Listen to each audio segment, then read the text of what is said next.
दिवाली में अभी 3 दिन थे। चारों तरफ की जगमगाहट और शोर शराबा मन को कचोट रहा था। मन कर रहा था किसी खामोश अंधेरे कोने में दुबक कर 3-4 दिन पड़ी रहूं। इसलिए मैंने फैसला लिया शहर से थोड़ा दूर इस 17वीं मंजिल पर स्थित फ्लैट में समय व्यतीत करने का। 3 हफ्ते पहले फ्लैट मिला था, बिल्कुल खाली। बस बिजली पानी की सुविधा थी। पेंट की स्मेल अभी भी थी। मैं कुछ खाने पीने का सामान, पहनने के कपड़े, एक चटाई और चादरें लाई थी। शहर से थोड़ा दूर था, रिहायशी कुछ कम थी। बिल्डर ने मकान पोजीशन दे दिए थे। धीरे धीरे लोग आने लगेंगे। 6 साल पहले देखना शुरू किया था अपने मकान का सपना। दोनों परिवारों के विरोध के बावजूद राजीव और मैंने प्रेम विवाह किया था। अपने लिए किराए का घर ढूंढते हुए पागल सी हो गई थी। तब मन में अपने आशियाने की कामना घर कर गई। आज ये सपना कुछ हद तक पूरा हो गया है, लेकिन अब हमारे रास्ते जुदा हो गए हैं। यहाँ आने से पहले मैं लॉयर से मिलने गई थी। कह रहा था कि बस दिवाली निकल जाने दो, फिर पेपर्स तैयार करवाता हूँ। मन अभी भी इस बात को स्वीकारने को तैयार नहीं था कि आगे की ज़िंदगी राजीव से अलग होकर बितानी है। लेकिन ठीक है, जब रिश्तों में गर्माहट ही ख़त्म हो गई हो तो ढोने से क्या फ़ायदा। इतनी ऊंचाई से नीचे सब बहुत दूर और नगण्य लग रहा था। अकेलापन और अधिक महसूस हो रहा था। शाम के 5:30 बज रहे थे। ऑफिस में पार्टी थी। उस हंगामे से बचने के लिए यहाँ सन्नाटे की शरण में आई थी। आसमान में डूबते सूरज की छटा निराली थी, पर सुहा नहीं रही थी। बहुत रोशनी थी अभी। एक कमरे में चटाई बिछाकर एक कोने में लेट गई। ना जाने कितनी देर सोती रही। कुछ खटपट की आवाज़ से आंखें खुल गई। खूब अंधेरा था। जब आंख लगी थी, इतनी रोशनी थी कि बिजली जलाने की ज़रूरत नहीं महसूस हुई थी। किसी ने दरवाज़ा खोलकर घर में प्रवेश किया। मेरी डर के मारे जान निकल गई। केयरटेकर ने कहा था कि वह चाबी केवल मालिक को देता है। लगता है झूठ बोल रहा था। चाबी किसी शराबी को ना दे दी हो। सोचा होगा खाली फ्लैट में आराम से पिए, या उसकी स्वयं की नीयत में खोट ना आ गया हो। अकेली औरत इतनी ऊंचाई पर फ्लैट में फ़ायदा उठाने का अच्छा मौका था। डर के मारे मेरी जान निकल रही थी। आसपास कोई डंडा भी नहीं होगा जिसे अपनी सुरक्षा के लिए इस्तेमाल कर सकूं।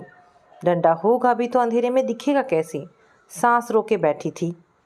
अब तो जो करेगा आगंतुक ही करेगा। हो सकता है अंधेरे में कुछ समझ ना आए और वापस चला जाए। तभी कमरा रोशनी से जगमगा उठा। सामने राजीव खड़ा था। राजीव को देखकर ऐसी राहत मिली कि अगला पिछला सब भूल उठी और उससे लिपट गई। वह उतना ही हैरान था जितनी मैं सहमी हुई। कुछ पल हम ऐसे ही गले लगे खड़े रहे। फिर अपने रिश्ते की हकीकत हमें याद आ गई। मैं तो यहाँ शांति से 4 दिन रहने आई हूँ। तुम नहीं रह सकते यहाँ। तुम जाओ यहाँ से। राजीव जिद्दी बच्चे की तरह अकड़ते हुए बोला। क्यों जाऊँ? मैं भी बराबर की किस्त भरता हूँ इस फ्लैट की। मेरा भी अधिकार है इस पर। मैं तो यहीं रहूँगा जब तक मेरा मन करेगा। तुम जाओ, अगर तुम्हें मेरे रहने पर आपत्ति है तो। मैंने भी अपने दोनों हाथ कमर पर रखते हुए झांसी की रानी वाली मुद्रा में सीना चौड़ा करके कहा, मैं क्यों जाऊं? पर मन में सोच रही थी कि अब तो मर भी जाऊं तो भी नहीं खिसकूंगी इस जगह से। ऑफिस से निकलते हुए मन में आया होगा चलकर फ्लैट में रहा जाए, और मुंह उठाकर आ गया। कैसे रहेगा, क्या खाएगा, ये सोचने इसके फरिश्ते आएंगे। कहीं ऐसा तो नहीं ये केवल फ्लैट देखने आया था। मुझे देखकर स्वयं भी यहाँ टिकने का मन बना लिया। इसे मुझे चिढ़ाने में बहुत मज़ा आता है। राजीव अधिकार से डब्बा लेकर बाहर बालकनी में जाकर दीवार का सहारा लेकर ज़मीन पर बैठ गया। डब्बा उसके हाथ में था। मजबूरन मुझे उसके पास ज़मीन पर बैठना पड़ा। आसमान में बिखरे अनगिनत तारे निकटता का एहसास दे रहे थे, और अंधेरे में दूर तक जगमगाती रोशनी भी तारों का ही भ्रम दे रही थी। खामोशी से बैठ ये नज़ारा देख बड़ा सुकून मिल रहा था। लेकिन अगर अकेली होती तो इस विशालता का आनंद ले पाती। ना चाहते हुए भी मुंह से निकल गया, कैसे हो? राजीव आसमान ताक रहा था। मेरे सवाल पर सिर घुमाकर मुझे देखने लगा। एकटक कुछ पल देखने के बाद बोला, बहुत सुंदर लग रही हो इस ड्रेस में। राजीव ने दिलाई थी बर्थडे पर। कुछ महीनों से पैसे जोड़ रहा था। इस बार तुम्हें महंगी सी पार्टी वेयर ड्रेस दिलाऊंगा। कहीं भी जाना हो बहुत साधारण कपड़े पहनकर जाना पड़ता है तुम्हें। सारा दिन मार्केट घूमते रहे लेकिन राजीव को कोई पसंद ही नहीं आ रही थी। फिर ये कढ़ाई वाली ब्लू रंग की कुर्ती और सुनहरा प्लाजो देखते ही बोला था कि ये पहनकर देख रानी लगेगी।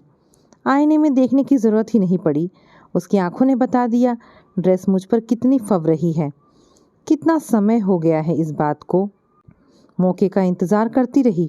किसी खास पार्टी में पहनूंगी। इतनी महंगी है कहीं गंदी ना हो जाए। आज ऑफिस में फंक्शन में पहनने के लिए निकाली थी लेकिन ना जाने क्यों इतनी भीड़ में शामिल होने का मन नहीं कर रहा था। लगा सबको हंसता बोलता देख कहीं दहाड़े मारकर रोने ना लग जाऊं। कुछ सामान इकट्ठा किया और यहाँ आ गई। इससे पहले कि मेरा बॉस सुजीत मुझे लेने आ जाता। राजीव अभी भी मुझे देख रहा था। बोला इसके साथ झुमके भी लिए थे, वे नहीं पहने। 300 रुपये के झुमके भी खरीदे थे बड़े चाव से। कैसे एक एक चीज़ दिलाकर खुश होता था। मैं हंसकर कहती ऐसे खुश हो रहे हो जैसे स्वयं पहनकर बैठोगे। वह मुस्कुराकर कहता मैं अगर ये सब पहनता होता तो भी मुझे इतनी खुशी नहीं मिलती जितनी तुम्हें पहना देखकर मिलती है। कितना प्यार था हम दोनों के बीच। लेकिन सुरक्षित भविष्य की चाहत में ऐसे दौड़ पड़े कि वर्तमान असुरक्षित कर लिया। एक दूसरे से ही दूर हो गए। मैंने लंबी सांस लेते हुए कहा सुजीत के साथ पार्टी में जाने के लिए तैयार हो रही थी लेकिन मन नहीं कर रहा था, इसलिए उसके आने से पहले ही जल्दी से निकल गई। सुजीत का नाम सुनते ही राजीव का चेहरा उतर गया। ना जाने क्या गलतफहमी पाले बैठा है दिमाग में। रात बहुत हो गई थी। मैं उठ खड़ी हुई। जिस कमरे में मैंने सामान रखा था वहाँ चली गई। रात के कपड़े बदल कर लेटने के लिए दरी बिछाई तो ध्यान आया राजीव कैसे सोएगा बिना कुछ बिछाए। ऐसे कैसे बिना सामान के रात बिताने यहाँ आ गया। कितना लापरवाह हो गया है। बाहर आकर देखा तो राजीव अभी भी पहले की तरह बालकनी में दीवार के सहारे बैठा आसमान को टकटकी लगाए देख रहा था। कितना कमज़ोर लग रहा था। पहले ज़रा सा भी दुबला लगता था तो आधी रोटी अधिक खिलाए बिना नहीं छोड़ती थी। अब मुझे क्या रिश्तों के मतलब इस तरह बदल जाते हैं। मैंने उसकी तरफ चादर बढ़ाते हुए कहा ये चादर ले लो, बिछा कर लेटना, फर्श ठंडा लगेगा। राजीव मेरी तरफ देखे बिना बोला नहीं रहने दो, इसकी ज़रूरत नहीं है। मेरे पास 2 हैं, ले लो। राजीव बैठे बैठे ही एकदम से मेरी तरफ मुड़ा। उसका चेहरा तना हुआ था। दबे आक्रोश में बोला जाओ यहाँ से, फिर बोलोगी मुझे केवल तुम्हारी शरीर की पड़ी रहती है। तुम्हारे शरीर के अलावा मुझे कुछ नज़र नहीं आता। जब से यह वाक़या हुआ था हमारे बीच की दरार खाई बन गई थी। वह ताने मारकर बात करता और मैं शांति बनाए रखने के लिए खामोश रहती। अब भाड़ में जाए शांति।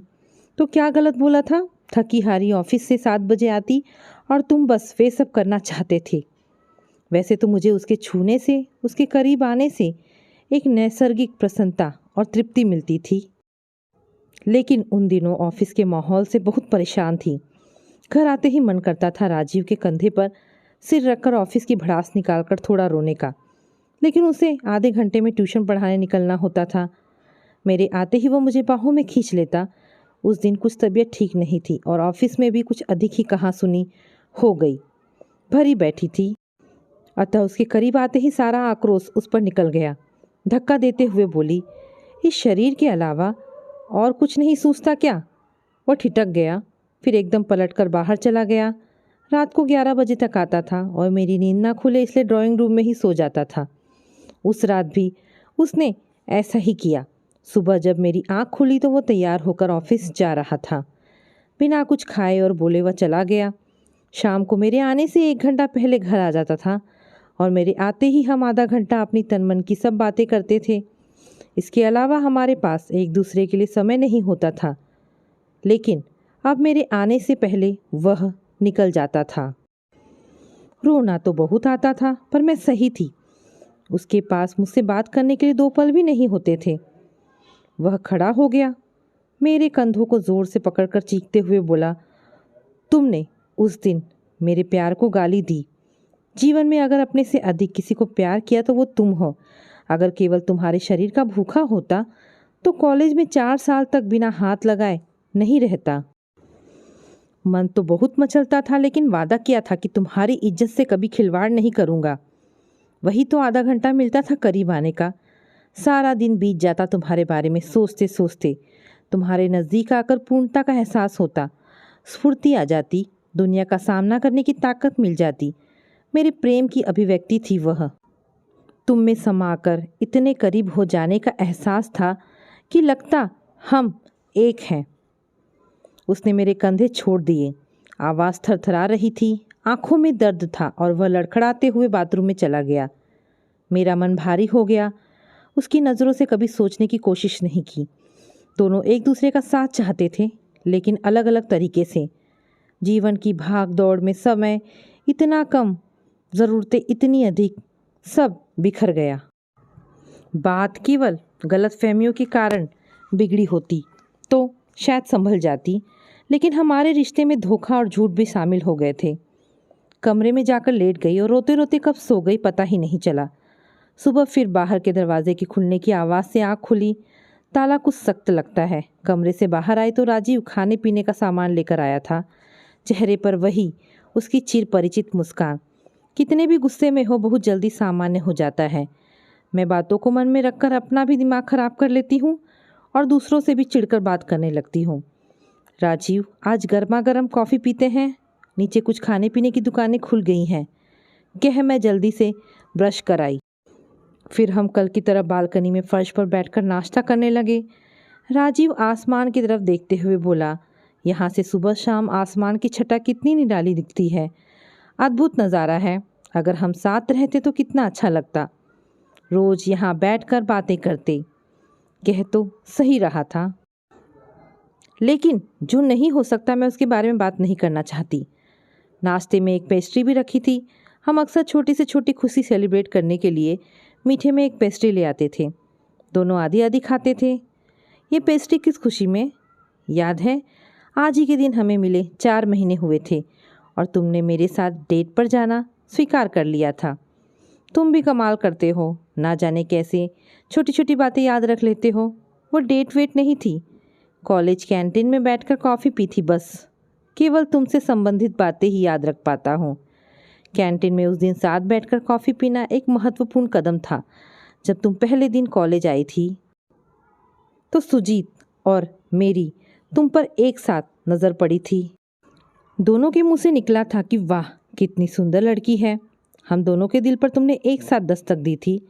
हमने निश्चय किया कि हम दोनों तुम्हें लाइन मारेंगे और जिसकी तरफ तुम्हारा झुकाव होगा दूसरा रास्ते से हट जाएगा। उस दिन कैंटीन में कॉफ़ी पीते हुए यह खामोश ऐलान था कि तुम मेरी गर्लफ्रेंड हो।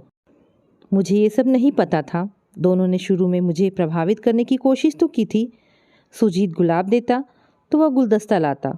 वो पैसे वाला घर से था, इसलिए महंगे तोहफे देता था, लेकिन मुझे राजीव पहली नज़र में ही भा गया था। उसके हंसमुख व्यवहार और केयरिंग एटीट्यूड के आगे सब फीका था। धीरे धीरे हम दोनों समझ गए थे कि हमारा एक दूसरे के बिना गुजारा नहीं और हमारे परिवार को हमारा साथ गंवारा नहीं।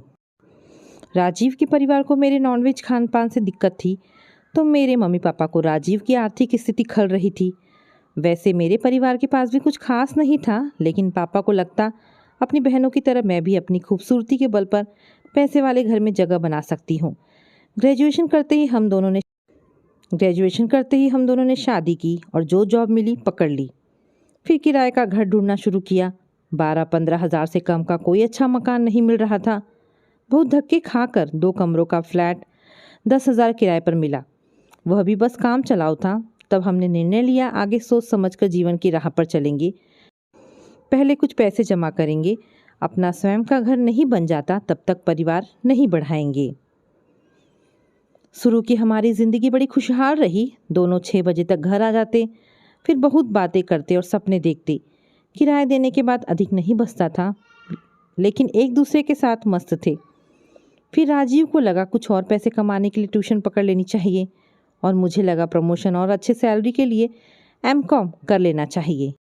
बस हम दोनों दौड़ में शामिल हो गए, एक बेहतरीन भविष्य की कामना में। इतने थके रहने लगे कि एक दूसरे के लिए समय नहीं होता, बस झुंझलाहट रहने लगी। इस बीच राजीव का मन एमबीए की पढ़ाई करने का भी करता। बीच बीच में वो बहुत होशियार है। मुझे कई बार लगता है इतनी जल्दी शादी करके कहीं पछता तो नहीं रहा। वह आगे पढ़कर बहुत कुछ कर सकता था। इस बीच राजीव के पापा का निधन हुआ तो उसके बड़े भाई ने घर बेचने का फैसला ले लिया। घर खस्ता हालत में था। फिर भाई को पैसे चाहिए थे फ्लैट खरीदने के लिए। वह दूसरे शहर में रहता था। राजीव की मम्मी मेरे कारण हमारे साथ नहीं रहना चाहती थी। मकान बेचकर जो रकम मिली उसके हिस्से हुए। 2 हिस्से माताजी व भाई साहब के साथ चले गए। अपने हिस्से से हमने भी फ्लैट बुक करा लिया। हमारी मुसीबतें और बढ़ गई। जहाँ रहते थे उसका किराया, फ्लैट की किश्तें, फिर ज़िंदा रहने के लिए रोटी और कपड़ा भी ज़रूरी था। अब हमारे बीच खींच भी रहने लगी। ऐसा नहीं था, हम हमेशा एक दूसरे से सड़े रहते थे। जब किसी का बर्थडे या छुट्टी होती तो प्रेम भी खूब लुटाते, लेकिन अक्सर एक दूसरे से बचते या चिढ़कर बात करते। मजबूरन मुझे नौकरी भी छोड़नी पड़ी। वहाँ का माहौल बर्दाश्त के बाहर हो गया था। राजीव को ये बिल्कुल अच्छा नहीं लगा, लेकिन मेरी परेशानी समझते हुए कुछ बोला नहीं। उन्हीं दिनों सुजीत से फिर मुलाकात हुई। वह एमबीए कर चुका था और अपने पापा की फर्म में काम करता था। परेशान देख जब उसने कारण पूछा तो पुराने दोस्त के सामने बाढ़ के पानी की तरह सारा उद्गार तीव्रता से उमड़ पड़ा। उसने तुरंत अपनी फर्म में बहुत अच्छी सैलरी के साथ जॉब का प्रस्ताव दे दिया और मैंने सहज स्वीकार भी कर लिया। राजीव को यह बात भी अच्छी नहीं लगी, लेकिन इस बार वह चुप नहीं रहा, झगड़ा किया और बहुत कुछ बोल गया। उस समय समझ नहीं सकी थी राजीव के आक्रोश का कारण, लेकिन आज समझ गई। उसके स्वाभिमान को ठेस पहुंची थी। अब हमारे बीच बोलचाल खत्म हो गई थी। मैं कुछ भी बोलने से डरती थी कि वो बखेड़ा ना खड़ा कर दे। वह सामने पड़ते ही मुंह फेर कर इधर उधर हो जाता। सुजीत के पास मुंबई के बाहर कई दूसरे शहरों का भी काम था। वो अक्सर बाहर जाता रहता था। मुझे नौकरी करते हुए अधिक समय नहीं हुआ था, फिर भी मेरा भी नाम दिल्ली जाने वाली टीम में शामिल था। जब मैंने राजीव को बताया कि मुझे 4 दिनों के लिए दिल्ली जाना है तो वह बड़बड़ाने लगा। ये मेरे लिए बड़ी परेशानी की बात हो गई थी कि पतित का मिजाज देखूं या नौकरी। अच्छा हुआ नहीं बताया। मुझे राजीव का वह रंग देखने को मिला जिस पर मुझे अभी तक विश्वास नहीं हो रहा है। मैं जब 4 दिनों के लिए बाहर गई थी, 2 महीने पहले तो क्या तुम मनाली गए थे? राजीव आश्चर्य से। हाँ, लेकिन तुम्हें कैसे पता? मैं भी तब मनाली में थी और मैंने तुम्हें देखा था। तुम तो दिल्ली जाने वाली थी और अगर मनाली गई थी तो बताया क्यों नहीं? साथ में घूमते, बड़ा मज़ा आता। अच्छा, और जिसके साथ घूमने का प्रोग्राम बनाकर गए थे उस बेचारी को मझधार में छोड़ देते। राजीव असमंजस में देखते हुए बोला, तुम क्या बोल रही हो? मुझे नहीं पता। विवेक और आकाश बहुत दिनों से कह रहे थे कहीं घूमने चलते हैं। मैं बस टालता जा रहा था। जब तुम जा रही थी तो मैंने उन्हें प्रोग्राम बनाने के लिए हाँ कह दी। रहने दो, तुम झूठ बोल रहे हो। तुम वहाँ चित्रा के साथ रंगरेलियाँ मना रहे थे। राजीव आश्चर्य से बोला, कौन चित्रा? तुम्हारा दिमाग खराब हो गया है? लड़ने के बहाने ढूंढती हो, अलग होना चाहती हो, सुजीत का साथ चाहती हो। ठीक है, पर गलत इल्ज़ाम मत लगाओ। अब मैं झूठ क्यों बोलूँगा जब हम अलग हो रहे हैं? वैसे भी मैं झूठ नहीं बोलता हूँ। बहुत अच्छे, तुम सुजीत को लेकर मुझ पर कोई भी इल्ज़ाम लगाओ वो ठीक है। तुम सुजीत के लिए क्या महसूस करती हो मैं नहीं जानता, लेकिन सुजीत के दिल में तुम्हारे लिए क्या है मैं सब समझता हूँ। मेरे लिए तुम क्या हो तुम नहीं जानती हो। तुम मेरी ज़िंदगी की धुरी हो। सब कुछ मेरा तुम्हारे इर्द गिर्द घूमता है। उसकी आंखें और भी बहुत कुछ कहना चाहती थी, लेकिन उसकी बात सुनकर मेरी आंखों में आंसू आ गए। उसकी इस तरह की चिकनी चुपड़ी बातों में आकर मैं मीरा की तरह उसे कृष्ण मानकर उसकी दीवानी होती जाती थी। जब मैं मनाली जाने वाली प्लेन में सवार हुई, बहुत उदास थी। पहली बार 4 दिनों के लिए राजीव से अलग हो रही थी और उसने केवल बाय कहकर मुंह फेर लिया। शुरू में हम ऑफिस के लिए भी जब निकलते थे तो ऐसा लगता था 7-8 घंटे कैसे एक दूसरे के बिना रहेंगे। बहुत देर तक एक दूसरे के गले लगे रहते। प्लेन में मेरी बगल वाली सीट पर बैठी लड़की बहुत उत्साहित थी, कुछ ना कुछ बोले जा रही थी। मुझे उसकी आवाज़ से बोरियत हो रही थी। झल्लाकर मैंने पूछा, पहली बार प्लेन में बैठी हो या पहली बार मनाली जा रही हो? वो शर्माते हुए बोली, पहली बार अपने प्रेमी से इस तरह मिलने जा रही हूँ। वो शादीशुदा है। जब तक डाइवोर्स नहीं हो जाता हमें इसी तरह छिप छिप कर मिलना पड़ेगा। डाइवोर्स मिलते ही हम शादी कर लेंगे। मेरी उसकी प्रेम कहानी में कोई दिलचस्पी नहीं थी। मैं आंखें बंद कर सिर टिकाकर सोने की कोशिश करने लगी, लेकिन जब नाश्ता आया तो यह नाटक नहीं चला और वो दोबारा शुरू हो गई। उसके ऑफिस में ही काम करता था और उसके अनुसार दिखने में बहुत मस्त था, लेकिन बेचारा दुखी था। बीवी झगड़ालू थी, दोनों में बिल्कुल नहीं बनती थी। उस लड़की की बकबक से बचने के लिए मैं कान में ईयरफोन लगाकर बैठ गई। उतरते समय वह कुछ परेशान लगी। बोली, मैं पहली बार इस तरह अकेली ट्रैवल कर रही हूँ, मुझे बहुत घबराहट हो रही है। अगर वे नहीं आए तो मैं क्या करूँगी? आप मुझे प्लीज़ अपना फ़ोन नंबर और नाम बता दो। अगर ज़रूरत पड़ी तो मैं आपसे हेल्प मांग लूँगी। मेरा नाम चित्रा है, मैं गुलमोहर लिमिटेड कंपनी में काम करती हूँ। मुझे ऐसे लोगों से चिढ़ होती है जो बेमतलब चिपकते हैं। मैंने उससे परिचय मांगा था, बेमतलब उतावली हो रही थी अपने बारे में बताने को, लेकिन वह उस कंपनी में काम करती है जिसमें राजीव भी नौकरी करता है। सुजीत मुझे एयरपोर्ट पर लेने आया, देखकर बड़ा खुश हुई। अच्छे होटल में ठहरने की व्यवस्था की थी। कमरे तक पहुंचाकर सुजीत बोला, आज संडे है, कल से काम करेंगे, तुम अभी आराम करो, जब उठो तो कॉल करना, कहीं घूमने चलेंगी। बाकी सब कहाँ हैं? वे सब चले गए, उनका काम ख़त्म हो गया। अब बस मेरा और तुम्हारा काम रह गया है। मैं चुपचाप कमरे में अपने फ़ोन को हाथ में पकड़कर बैठ गई।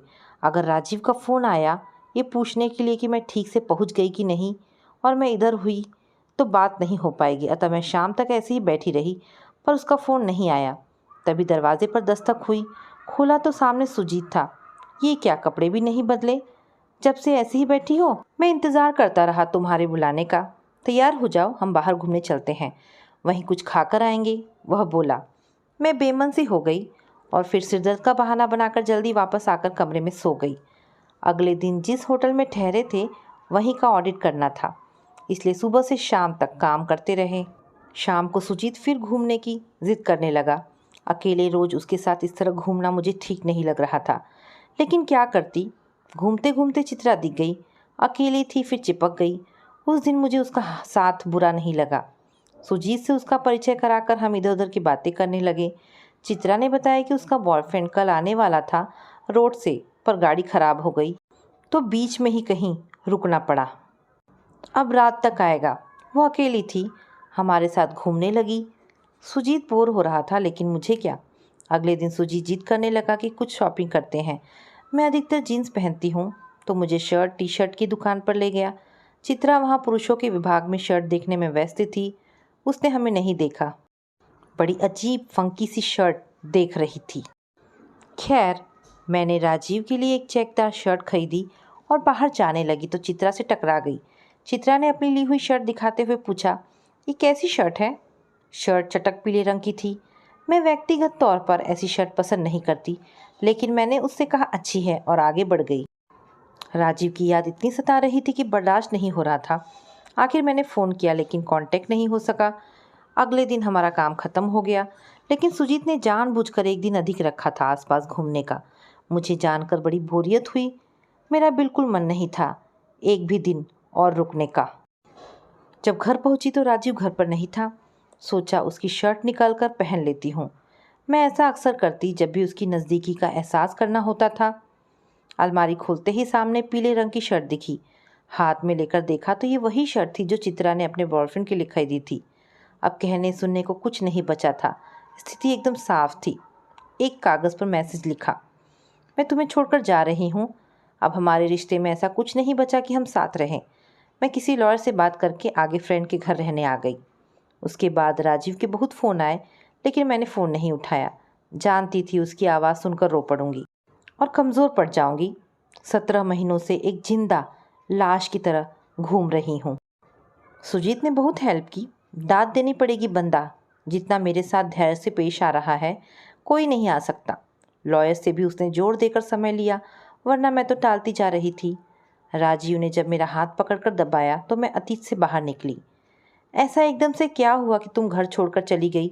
कारण जानने के लिए मैं पागल हो गया था। तुम्हारे ऑफिस के इतने चक्कर लगाए, लेकिन किसी ने अंदर नहीं घुसने दिया। तुम कहाँ रहने चली गई? मैं नहीं जान सका। तुम मेरा फ़ोन नहीं उठाती थी। मैं आहत स्वर में बोली, बनो मत, तुम मनाली में चित्रा के साथ थे, बस मुझसे तलाक का इंतज़ार कर रहे हो, उससे शादी करने के लिए। मुझे नहीं मालूम तुम किस चित्रा की बात कर रही हो। मैं तो बस एक चित्रा को जानता हूँ जो मेरे ऑफिस में काम करती है और मुझे बिल्कुल पसंद नहीं है। हर समय मेरे पीछे पड़ी रहती है। मैं मनाली अपने दोस्तों विवेक और आकाश के साथ गया था। वे बहुत समय से पीछे पड़े थे, लेकिन मैं टाल जाता था। जब तुमने बताया तुम बाहर जा रही हो तो तुम्हारे बिना मैं भी यहाँ रहकर क्या करता। मेरे हाँ कहते ही दोनों ने मनाली का प्रोग्राम बना लिया। तुम सच छिपाने की कोशिश मत करो, चित्रा ने तुम्हें पीले रंग की शर्ट तोहफे में दी थी। तुम पागल हो गई हो? मैं उस बददिमाग लड़की से तोहफा क्यों लूँगा भला? वह शर्ट मैंने स्वयं खरीदी थी तुम्हें चिढ़ाने के लिए। मुझे मालूम था उसका रंग और प्रिंट देखकर तुम कितना गुस्सा खाओगी। मैं उठकर अपने कमरे में चली गई। अब यहाँ रुकने से कोई फ़ायदा नहीं। पुरानी यादों से बचने के लिए आई थी, लेकिन फिर उसी भंवर में फंस गई। राजीव को भी यहीं आना था। उसको छोड़कर जाने का मन नहीं कर रहा था। 2 दिन ही सही, फिर पता नहीं ज़िंदगी में कभी मिले ना मिले। तभी बाहर का दरवाज़ा खोलने की आवाज़ आई। उसे मेरी परवाह नहीं, लगता है चला गया। जो थोड़ी बहुत उम्मीद थी उसे भी ख़त्म करके ही दम लेगा। मैं थोड़ी देर बाद नहाने चली गई। जब बाहर आई तो राजीव कमरे में मेरा इंतज़ार कर रहा था। तुम एकदम से नहीं दिखाई दी तो मुझे लगा तुम गुस्सा होकर चली गई। देखो, आज छोटी दिवाली है, मैं कुछ लड़ियाँ, दीपक और रंगोली लेकर आया हूँ। आखिर ही सही हम एक बार इस नए घर में पति पत्नी का नाटक करके दिवाली मनाते हैं। फिर उसकी नज़र मुझ पर ठहर गई। हाथ का सामान नीचे रखते हुए बोला, तुम सही कहती हो, मैं तुम्हें देखकर पागल हो जाता हूँ। फिर वह एकदम मेरे करीब आकर मुझे बाहों में भर लेता है। कायदे से मुझे उसे धक्का देकर अपने से अलग कर देना चाहिए था, लेकिन मैं ऐसा नहीं कर सकी। कितनी संतुष्टि मिल रही थी उसकी नज़दीकी से। तन और मन कितने बेचैन थे, तृप्त हो गए। शादी के इतने साल बाद भी इतनी बेचैनी कैसे रह सकेंगे एक दूसरे के बिना? यार, एक अनजान लड़की ने क्या कह दिया, तुमने सच मान लिया। मुझे देखा तुमने उसके साथ कभी, और वह शर्ट मैंने खुद खरीदी थी। मैं तुम्हें रसीद भी दिखा सकता हूँ। मैंने धीमे से उससे अलग होते हुए सोच रही थी। कह तो ये सही रहा है। मैंने अपना फ़ोन खोल कर देखा, सुजीत की कई कॉल्स आई हुई थी। मेरी फ्रेंड का मैसेज था, कहाँ हो यार, तुम्हारा बॉस पागल हो रहा है। कमाल है, सुजीत को क्या परेशानी है? 2 दिन की छुट्टी है, मैं कहीं भी जाऊँ उसे क्या? मेरे मन में ना जाने क्या आया कि मैंने अंजू को फ़ोन मिलाया। वह बेरुखी से बोली, हेलो, बोलो क्या बात है? कुछ नहीं अंजू जी, बस दिवाली की शुभकामनाएं देने के लिए फ़ोन मिलाया था। उनकी आवाज़ एकदम बदल गई। ओह अच्छा अच्छा, आपको भी बहुत बहुत शुभकामनाएं। कल पार्टी में नहीं शामिल हुई? सुजीत सर का मूड बड़ा ख़राब रहा। सुनकर कुछ अजीब लगा। बोली, बस तबीयत कुछ ठीक नहीं लग रही थी, इसलिए शोर शराबे से दूर अपनी मम्मी से मिलने आ गई थी। आपने इतने कम नोटिस पर मनाली जाने का टिकट करवा दिया। आप भी कमाल हो। इसमें कमाल क्या है? हमारी ट्रैवल एजेंट से साठगांठ रहती है। 2 टिकट ही तो करवाए थे, उसमें कोई दिक्कत नहीं होती। अधिक हो तो थोड़ी परेशानी हो जाती है। 2 टिकट? लेकिन मैं तो अकेले गई थी।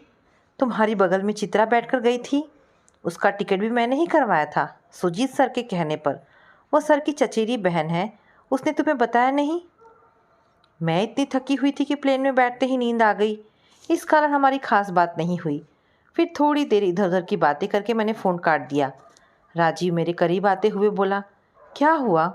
सुजीत और चित्रा भाई बहन हैं और मनाली में ऐसे नाटक कर रहे थे जैसे मानो एक दूसरे को जानते तक नहीं हैं। ये दोनों की चाल थी। शक का बीज बोया। राजीव तुम्हें और चित्रा मुझे पाना चाहती थी। मनाली में मुझ पर नज़र रख रही होगी। जैसे ही मैंने वह शर्ट खरीदी, उसने भी वैसी एक और ख़रीद ली होगी। मैं अभी सुजीत के घर जाकर उसकी ऐसी धुलाई करूँगा कि साला आगे से मेरी बीवी की तरफ आंख उठाकर देखने की भी हिम्मत नहीं करेगा। रहने दो राजीव, हमारे रिश्ते में दरार पड़ गई थी, तभी दूसरों को सेंध लगाने का मौका मिला। मैं उसके एकदम करीब जाकर बोली, मैं आज ही सुजीत की जॉब से इस्तीफ़ा देकर कहीं और जॉब ढूंढ लूँगी। अपने बीच किसी तीसरे को नहीं आने देंगे। मुझे लगा मेरे दिल का अंधेरा छट गया है और अब हम रात को मिलकर दिए जलाएंगे, असली पति पत्नी की तरह। इस तरह राजीव और सुरभि के बीच की दरार घट गई थी और दोनों एक दूसरे के करीब आ गए थे। तो दोस्तों, ये कहानी यहाँ पर समाप्त होती है। आशा करती हूँ कहानी पसंद आई होगी। दोस्तों, ऐसी ढेरों पारिवारिक और शिक्षाप्रद कहानी सुनने के लिए मेरे चैनल को प्लीज़ सब्सक्राइब करें। धन्यवाद दोस्तों। शुभ रात्रि।